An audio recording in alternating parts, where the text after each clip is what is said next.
मातेवा म्हणे जेसू क्रिस्ताचे शुभ वर्तमान आवेसवर उठरा वोळ 21 ते 35 आणि आवेसवर 19 वोळ 1.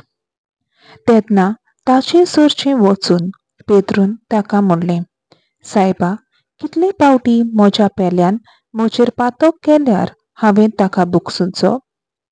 7 पावटी लेगून? जेजून ताका असो जापाप दिलो, 7 पावटी न्हय पूण 70 पावटी 7. त्या पासत सोर्गींचें राज कसलें तें तुमकां सांगता. कोण एकलो राजा आपल्या चाकरांचो हिशोब घेवंक सोदतालो. हिशोब घेवंक सुरू करतोच 10,000 ताळटांचें वरिश्ठ रीण आसलोल्या एका चाकराक राजा मुखार हाडलो. फारीक करूंक ताचे कडेन कांयच नासलें देखून ताचे बायलेक, भुरग्यांक आनी ताचे लागीं आसलें नासलें तितलेंय विकूंक आनी रीण फारीक करूंक ताच्या दोनयान हुकूम घालो. तेदना ताच्या पांयां पडून चाकरान ताचे कडेन अशें मागलें, तोकूस काडून मातसो राव, सगलें तुजें हांव फारीक करतां. चाकराचे चुचुरे धरून दोनयान ताका सोडलो आनी ताचें रीणूय बक्षिलें.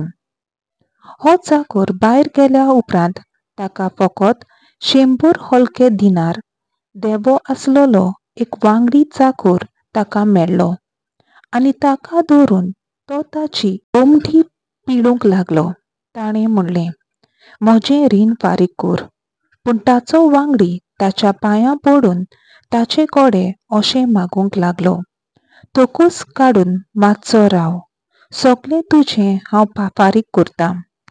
तरी तो आयकना जालो पूण गेलो आनी आपलें रीण फारीक करीसर ताणें त्या वांगड्या चाकऱ्याक बणकुणींत घालो. हें घडलोलें पळयोवन ताचेर हेर वांगडी चाकर भोव दुखवले आनी वचून घडलें तितलेंय ताणें आपल्या दोनयांक कळीत केलें. तेदना दोनयान ताका आपोवन हाडून म्हणलें, कोट्या चाकरा, तुवें म्हजे कडेन मागलें देखून हांवें तुका सगलें तुजें रीण बक्षिलें. तर म्हाका तुजी दया दिसली.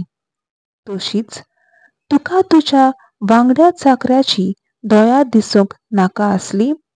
रागाबरीत जावन ताणें सगलें आपलें रीण फारीक करीपर्यंत दोनयान ताका कसाबाच्या हातांत घालो.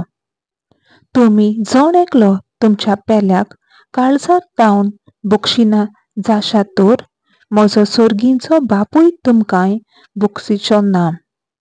हो उपदेश दिल्या उपरांत जेजू गालिल्या सोडून गेलो आनी जोर्दानाचे पलतडी जुदेयाच्या प्रांतांत आयलो.